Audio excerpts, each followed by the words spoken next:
ǹlẹ́ o ọmọ Yorùbá, ǹjẹ́ o tilẹ̀ mọ bí orúkọ oyè Ààrẹ Ọ̀nà Kakanfò bó ṣe bẹ̀rẹ̀ gan bó ṣe wáyé? Ọ̀nà Kakanfò jẹ́ igbákejì Olúkòyí lásìkò Aláàfin Òkè Olúodò tó sì fi jẹ oyè náà. Àwọn òpìtàn sọ fún ni pé nígbà tí Olúkòyí tó ń jẹ́ Ọládọ̀gán gbó púpọ̀ tí kò lè lọ sí ojú ogun ló bá rán àbúrò rẹ̀ tí í jẹ́ Ṣẹ̀rẹ̀kí tó tẹ ìlú Ìgbóònà dó pé kí ó lọ sí ogun tí ọba Aláàfin Olúodò rán òun. Ó sì gbé ẹ̀wù ogun rẹ̀ fún Ṣẹ̀rẹ̀kí Ìgbóònà àrẹ̀mọ rẹ̀ pé kí ó gbé wọ̀ lọ sí ogun náà.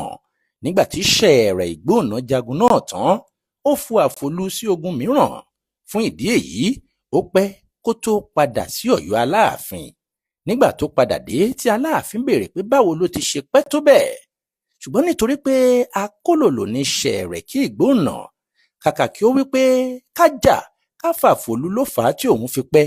Ó ní kábíyèsí o, ká